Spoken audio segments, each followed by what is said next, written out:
मैं मुसलमान हूँ, मैं प्रधानमंत्री मुख्यमंत्री नहीं बन सकता क्योंकि मेरी तादाद कम है और जातिवाद ज्यादा है, लेकिन मैं कलेक्टर, एडीएम, तहसीलदार, कमिश्नर, एसपी, डीएसपी तो बन ही सकता हूँ। लेकिन मैं निकम्मा हूँ, मुझसे घंटों पढ़ाई नहीं होती। अगर मैं पढ़ने लग गया तो चौराहों की रौनकें खत्म हो जाएंगी, जो कि मैं होने नहीं दूंगा। मैं पढ़ गया तो गुटखा, ताश, पत्तियां छूट जाएंगी, जो कि मैं छोड़ना नहीं चाहता। मैं पढ़ गया तो मोहल्ले की रौनकें कम हो जाएंगी। दिन भर आवारा गर्दी इन्हीं मोहल्ले में ही तो करता हूँ मैं। हाँ, काम नहीं है मेरे पास, लेकिन क्या फर्क पड़ता है, अल्लाह 2 वक्त की रोटी तो खिला ही देता है ना। हाँ, मैं मुसलमान हूँ और पैदा होते ही एक सील ठप्पा लगा दिया था मेरे कौम के लोगों ने मेरी तशरीफ पे कि पंचर की दुकान खोलूंगा, पाने पकड़कर गाड़ियों को सुधारूंगा, या बहुत ही ज्यादा हुआ तो दूसरों की गाड़ियां चलाऊंगा। हाँ, मैं मुसलमान हूँ, अपने भाइयों की टांग खिंचाई मेरा अहम शगल है। आखिर मैं क्यों नहीं पढ़ा या मैं क्यों नहीं पढ़ पाया, ये सवाल हो सकता है, लेकिन मैं अनपढ़ हूँ, इसमें कोई शक नहीं। हाँ, मैं मुसलमान हूँ और हिंदुस्तान में 30 करोड़ हूँ, लेकिन मैं ज्यादातर अनपढ़, गरीब, गंदी बस्तियों में ही हूँ। इसका दोष मैं दूसरों पर मढ़ता हूँ। मैं चाहता हूँ कि मेरे घर के आंगन में झाड़ू मेरी सरकार लगाने आए। मैं मुसलमान हूँ, घर के सामने अतिक्रमण करना भी मेरा अहम शगल है। मैं 15 फीट की रोड को 8 फीट की करने में बहुत माहिर हूँ, फिर उस 8 फीट की रोड पर रिक्शा खड़ा करना मेरा अधिकार है। हाँ, मैं मुसलमान हूँ जिसका धर्म, पाकी, आधा ईमान, तालीम अहम बुनियाद है। ये बात मानने वाली है, लेकिन मैं इस पर कभी अमल नहीं करता। मैं हमेशा सऊदी अरब, दुबई जैसे देशों की दुहाई देकर अपनी बढ़ाइयाँ मारता हूँ, लेकिन मैंने हिंदुस्तान में खुद पर कभी कोई सुधार नहीं किया, न तो मैं सुधरना चाहता हूँ। हाँ, मैं मुसलमान हूँ, मैं अनपढ़ हूँ क्योंकि माँ बाप ने बचपन से गैरेज पर नौकरी से लगाया था मुझे।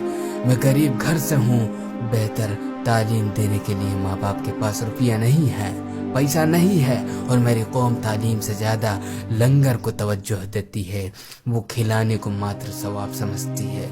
मैं मुसलमान हूँ, मैं खूब गालियाँ देता हूँ, मैं रिक्शा चलाता हूँ, दूध बेचता हूँ, वेल्डिंग करता हूँ, मैं गैरेज पर गाड़ियाँ सुधारता हूँ, मैं चौराहे पर बैठकर सिगरेट पीता हूँ, गांजा पीता हूँ, ताश पत्ते खेलता हूँ, क्योंकि मैं अनपढ़ हूँ। और मैं अनपढ़ सिर्फ 2 वजह से हूँ, एक माँ बाप की लापरवाही, दूसरा कौम के जिम्मेदारों की लापरवाही। माँ बाप मजबूर थे, लेकिन मेरी कौम मजबूर न थी, न है। मैंने आंखों से देखा है लाखों रुपए के लंगर कराते हुए, मैंने आंखों से देखा है लाखों रुपए कव्वाली पर उड़ाते हुए, मैंने आंखों से देखा है बेइंतहा फजूल खर्चा करते हुए।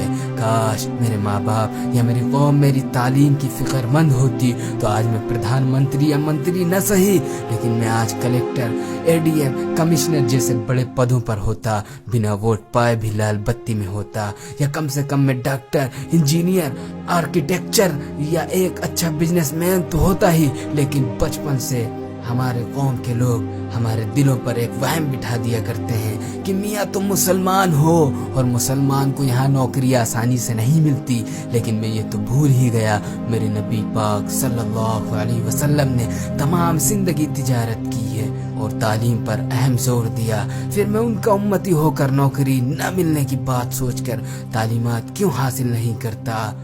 मैं नहीं सुधरूंगा क्योंकि मुझे मजा आता है ताश के पत्तों में और सिगरेट के धुएं में, फालतू के खर्चों में। दोस्तों, जो अभी मैंने बातें कही हैं ये सिर्फ हमारी इस्लाह के लिए कही गई हैं। रिक्शा चलाकर पेट पालना या वेडिंग करना, दूध बेचना, गैरेज के पानी उठाना, गाड़ियां बनाना, मजदूरी करना कोई गलत काम नहीं है, लेकिन हम इसके लिए पैदा हुए हैं ये सोचकर तालीम हासिल न करना ये गलत है। खूब पढ़ाई करो कि हर पद पर सिर्फ तुम दिखो, तुम्हें इज्जत से देखे सारा जहां, तुम पढ़े लिखे तबके में गिने जाओ, अंधविश्वास से दूर ایک نئی زندگی جی کر ملک اور قوم کی خدمت کرو، اور جہاں پروپیگنڈا نامک چیز ہی نہ ہو، آنے والی نسلوں کو پڑھا لکھا کر ہم جب تک کہ اپنے اتہاس کو بدل دیں، یہی ایک للک ہے کہ یہ قوم ایک نیا سویرا دیکھے، کہ جب بھی صبح کا اخبار دیکھیں، ہر اخبار کے فرنٹ پیج پر ہمارا چہرہ آئے۔ اس شہر کے نئے کلیکٹر، نئے ڈی ایم، نئے کمشنر ہو تم شان ہو ہندوستان کی۔